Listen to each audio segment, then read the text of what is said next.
these days. How do you like Netanyahu? You know what? Netanyahu fucked up so bad. He had, talk about like fucking up your one big thing, which was, I'm Mr. Security. I will keep you safe. And in Israel, the toughest neighborhood in the world, that's a pretty good calling card. I mean, they've had 4 elections, like in 2 years. He squeaks through.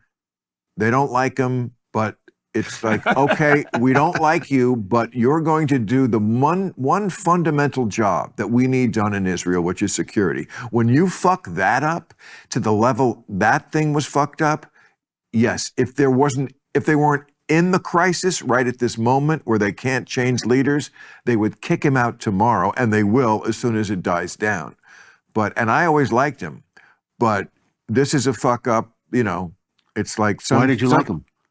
Why did I like him? Yeah. Because I thought although he was maligned a lot, I thought when you live in Israel, you understand it is they throw around that word existential a lot in this country now.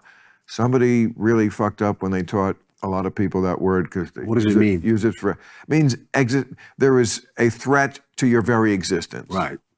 Israel lives in an existential state. We do not. Because as George Bush said, we got oceans to protect us. And we can go shopping. We have a very privileged life. Yes. Okay. But that is not the case for Israel. They live in an existential state. And so I wasn't unhappy about having a president of Israel who was on the security, you know, conservative, I'm a badass, but I will keep the shit to shoe level kind of guy. I think it was called for there. But Marshall Dillon and Gunsmoke, right? Well, because it is a Western town. But this thing with the courts, you know, I mean, a lot of people really feel like he went too far there.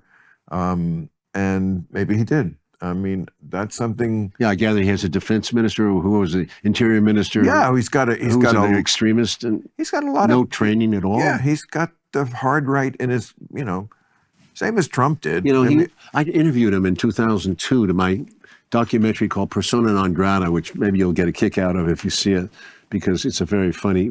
It ends with the Arafat. We get to Arafat, and it's a very, as you know, it was right, and then we get kicked out of the country because Ramallah is happening the day we get there, and we have to escape from Ramallah, otherwise we'll get caught in that siege, which had been 30, 40 days. Wow. So anyway, you are not afraid. I interviewed Netanyahu, and in the middle of the interview, he was talking about the Palestinian terrorists. In the middle of the interview, there was a bomb goes off outside. We're in the building, 14th floor, and we hear this bomb. And he said, that's it. And he runs to the window, and it's in the film. He runs to the window. He says, you hear them? You see them? That's what they're doing. They're blowing up that grocery store or whatever it was.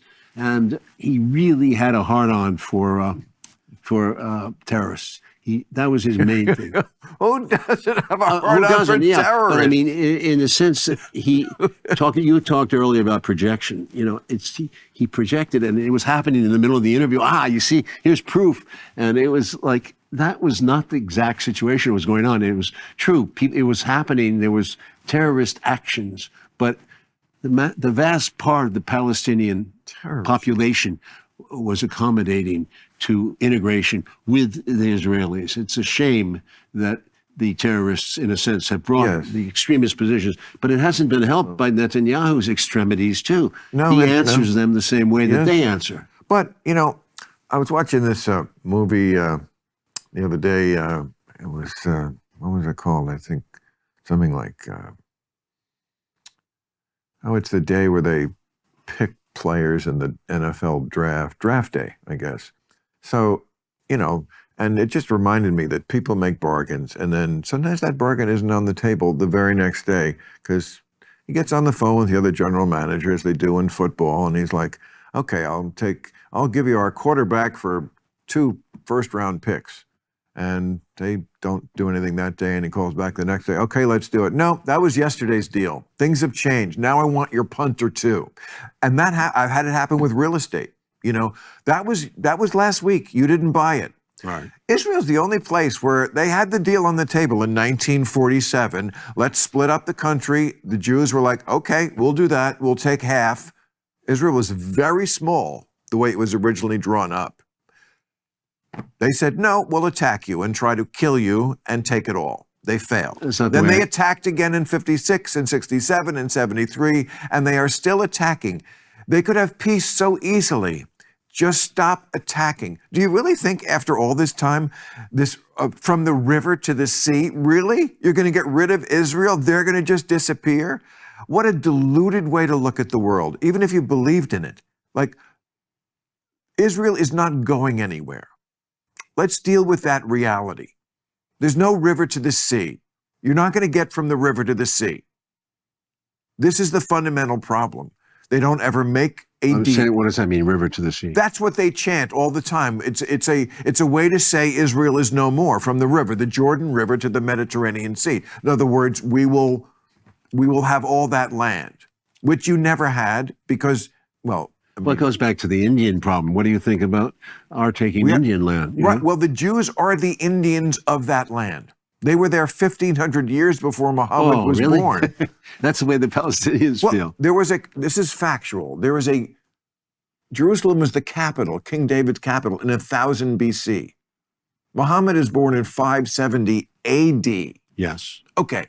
There was a continuous Jewish population, Jerusalem. Yes. Okay, it was their But there were capital. Canaanites and Palestinians there. Well, there were cavemen before that. I'm sure. How do you know? You cavemen? Well, I'm sure, weren't there cavemen everywhere before they were humans? I think you're a little discriminating there.